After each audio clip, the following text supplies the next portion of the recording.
Hi, this is Janet Smith. I'm going to show you some ideas on how you can use Dr. Sherlock's word analysis machine.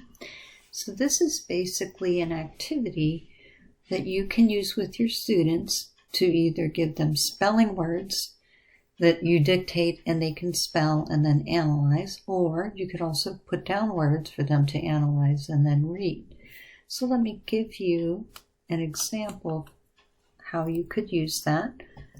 Let's say I would put down the word sun for my student to analyze, or I would have them spell it. And then I could use the different symbols to help them, guide them in identifying what kind of syllable it is. How would you mark that syllable? In this case, it's a closed short syllable. And then let's say I wanted them to add the suffix y to this. So at that point, I might ask them to analyze the last three, or in this case, the only three letters in the word, by marking them CVC. And then say, well, when a word is CVC, what do you need to do?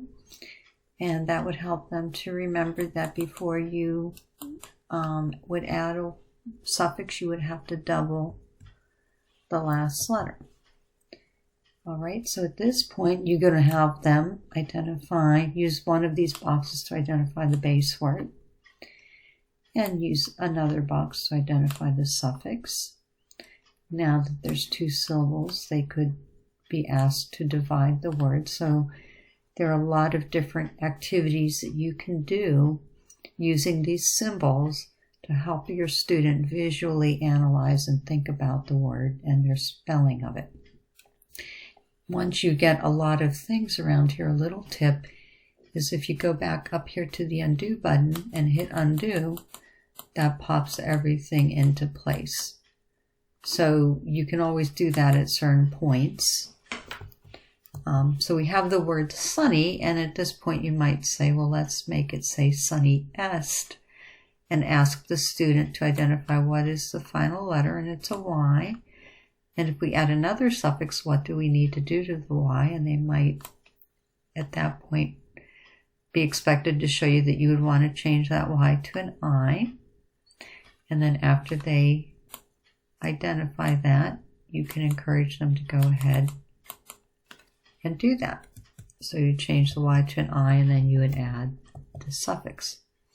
And again, you could mark the base word. You could mark both the suffixes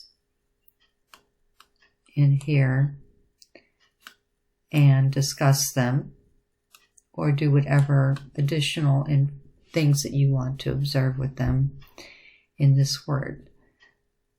And then when it's time to maybe change a word back, or ask them to do that, they could first take off the last suffix, and then they would have to tell you that that I needs to get changed back to a Y.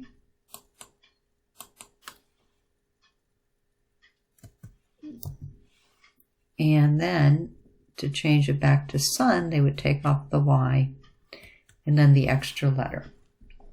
So a great way to use this, it's more of an activity than a game, but it makes it a lot more fun by having all these visual elements.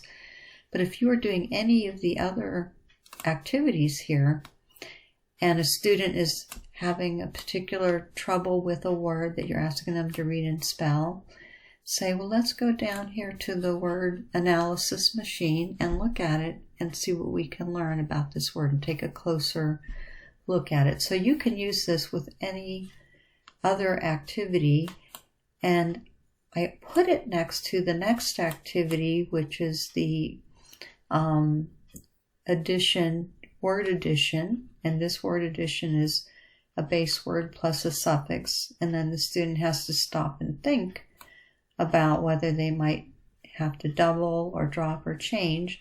So if they need help thinking about it, come back to the word analysis machine and put the word in there and let them use the tools here to figure out what they need to do, or to review with them what they need to do for a particular type of word. And this word addition activity adds a prefix on it. So that just adds a little additional element and it's another way to examine word parts and morphology and spelling, practice spelling when adding suffixes. So hopefully this gives you some good ideas for both Dr. Sherlock's word analysis machine and then the word addition activities. And this particular version of the analysis machine, I took the little cartoon and the cute title off it to make it more appropriate for older students. So that, wanted to point that out before we closed up this video. So hopefully you've gotten some great ideas.